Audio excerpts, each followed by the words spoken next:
കോഴിക്കോട്ട് നിന്നും കൂടുതൽ വിമാന സർവീസുകൾക്ക് സാധ്യതയെന്ന് ഉന്നതതല യോഗം. വിമാനത്താവള അതോറിറ്റിയുടെ സഹകരണത്തോടെ അൽഹിന്ദ് ഗ്രൂപ്പാണ് യോഗം സംഘടിപ്പിച്ചത്. എംപിമാരും എംഎൽഎമാരും മലപ്പുറം അസിസ്റ്റന്റ് കളക്ടറും വിവിധ വിമാന കമ്പനി പ്രതിനിധികളും യോഗത്തിൽ പങ്കെടുത്തു. കരിപ്പൂരിൽ നിന്നും നിലവിലുള്ള സൗകര്യങ്ങൾ ഉപയോഗിച്ച് കൂടുതൽ അന്താരാഷ്ട്ര ആഭ്യന്തര വിമാന സർവീസുകൾക്ക് സാധ്യത തെളിയുന്നു.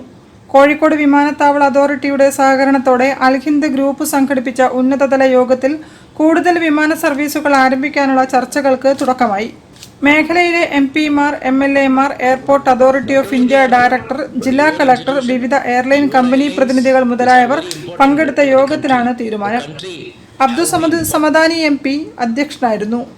കോഴിക്കോട്ട് നിന്നും ഫാർ ഈസ്റ്റിലേക്ക്, പ്രത്യേകിച്ചും കൊലാലംപൂർ, ബാങ്കോക്ക് സെക്ടറുകളിലേക്ക് 4 മാസത്തിനകം സർവീസ് ആരംഭിക്കുമെന്ന് എയർ ഏഷ്യ പ്രതിനിധി കിഷോർ അറിയിച്ചു. ശ്രീലങ്ക ആസ്ഥാനമായി പ്രവർത്തിക്കുന്ന Fits Air Kozhikode Colombo service ആരംഭിക്കുമെന്ന് Fits Air head of global sales Abdul Jaleel പറഞ്ഞു. കോഴിക്കോട് ജിദ്ദ സർവീസ് ഒക്ടോബറിൽ ആരംഭിക്കുമെന്ന് ഫ്ലൈനാസ് കൺട്രി മാനേജർ സലീം അറിയിച്ചു. കോഴിക്കോട് ഡൽഹി ദിവസേന സർവീസ്, കോഴിക്കോട്ട് നിന്നും ഷാർജ, ദുബായ് എന്നീ സെക്ടറുകൾ ഉടൻ ആരംഭിക്കാൻ ശ്രമം നടത്തുമെന്ന് എയർ ഇന്ത്യ മാനേജർ ബിന്ദു പറഞ്ഞു.